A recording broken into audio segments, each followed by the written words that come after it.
बहुत साल पहले की बात है। एक बूढ़ी औरत ऐसे राज्य में रहती थी जिसकी रानी बहुत सुंदर थी। उसके 4 बेटे थे जो आपस में लड़ते थे और उनकी पत्नियां भी एक दूसरे को पसंद नहीं करती थी। वो सब एक ही घर में रहते थे, लेकिन इतना लड़ते थे कि उन्होंने अलग रसोई रखी। बूढ़ी औरत चाहती थी कि सब एक साथ खुशी से रहे और एक दूसरे की मदद करे।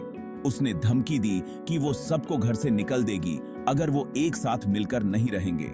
उसने यह भी कहा कि पैसे बचाने के लिए एक ही रसोई रखी जाएगी। ऐसे करने से उसे इस बात की उम्मीद थी कि सब एक साथ मिलकर रहने लगेंगे। बेटे थक गए और आखिर में बेटे अपनी सारी कमाई अपनी मां को देते थे क्योंकि वो गरीब थी। एक दिन सबसे छोटा बेटा काम की तलाश में शहर गया, लेकिन निराश होकर वापस लौटा। रास्ते में उसने मरे हुए सांप को देखा और उसने उसे उठा लिया क्योंकि वो खाली हाथ नहीं वापस लौटना चाहता था। जब उसकी मां ने उससे उसकी कमाई मांगी तो उसने उसको सांप दे दी। मां ने उसे दिलासा दिया कि वो फिर से कोशिश करे। वो सांप किसी काम का नहीं था, इसलिए उसने उसे छज्जे पर फेंक दिया।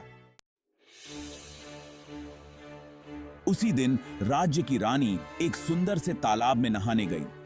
उसने अपनी एक कीमती हार अपने नौकरानियों के पास छोड़ दिया। अचानक एक चील ने चमकती हुई हार को देखा और उसे छीन कर ले गया। नौकरानियों ने चिल्लाया, लेकिन कोई मदद करने नहीं आया। रानी इतनी उदास हो गई कि उसने ऐलान किया कि जिसने भी उस हार को ढूंढा उसे बड़ा इनाम मिलेगा। उड़ते हुए चील ने बुढ़िया के छज्जे पर सांप देखा और उसे समझ में आया कि सांप को तो खाया जा सकता है, लेकिन वो हार किसी काम का नहीं है। उसने हार को छोड़ दिया और सांप को ले गया। अगले दिन बूढ़ी औरत छज्जे पर कपड़े डालने गई तो उसने हार को देखा। वो जानती थी कि रानी वो हार कब से ढूंढ रही थी। दिवाली कुछ ही दिनों में होने वाली थी। इस मौके पर दिए जलाए जाते हैं को लक्ष्मी जी खुश करने के लिए। बूढ़ी औरत रानी के महल गई और चौकीदार से पूछा कि क्या वो रानी से मिल सकती है।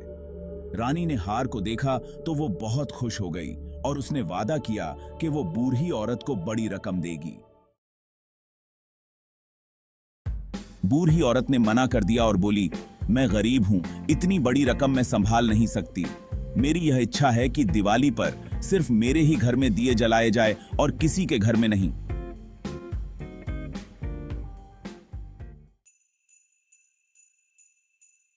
बूढ़ी औरत ने अपने परिवार को घर का एक एक कोना साफ करने को कहा और खूबसूरत फूल से सजाने को भी कहा। सबने साथ में मिलकर काम किया और बूढ़ी औरत ने पूरे घर में दिए जलाए। 12 बजे लक्ष्मी जी आई और चारों तरफ अंधेरा देखकर निराश हो गए, लेकिन उन्होंने बूढ़ी औरत के घर में जलते हुए दिए देखे। क्योंकि उन्हें दिए पसंद थे, उन्होंने बूढ़ी औरत के दरवाजे पर दस्तक दी। बूढ़ी औरत ने दरवाजा खोला और अपने परिवार वालों को लक्ष्मी जी को फूल और मिठाइयों से स्वागत करने के लिए कहा। लक्ष्मी जी खुश हो गई और उन्होंने पूरे परिवार से कुछ बदले में मांगने के लिए कहा, क्योंकि वो उनके भक्ति से प्रसन्न थी। बूढ़ी औरत ने कहा, हम चाहते हैं कि आप हमारे घर में हमेशा के लिए रहे ताकि हम सदा खुशी से रह सके। लक्ष्मी जी सोचकर बोली, मैं रहने को तैयार हूं, लेकिन आप सबको एक साथ मिलकर रहना होगा, लड़ना नहीं है। अगर किसी ने भी मेरी बात नहीं मानी तो मैं यह घर छोड़कर चली जाऊंगी। सब इस बात से बहुत खुश थे कि लक्ष्मी जी संतुष्ट थी। वो सब उनकी बात मान गए और उसी दिन से पूरा परिवार मिलजुल कर साथ में रहने लगा और एक दूसरे की इज्जत करने लगे। बूढ़ी औरत इस बात से संतुष्ट थी कि उसकी इच्छा पूरी हो गई। इसी तरह से लक्ष्मी जी आने वाले पीढ़ियों के लिए भी उनके घर पर पधारी।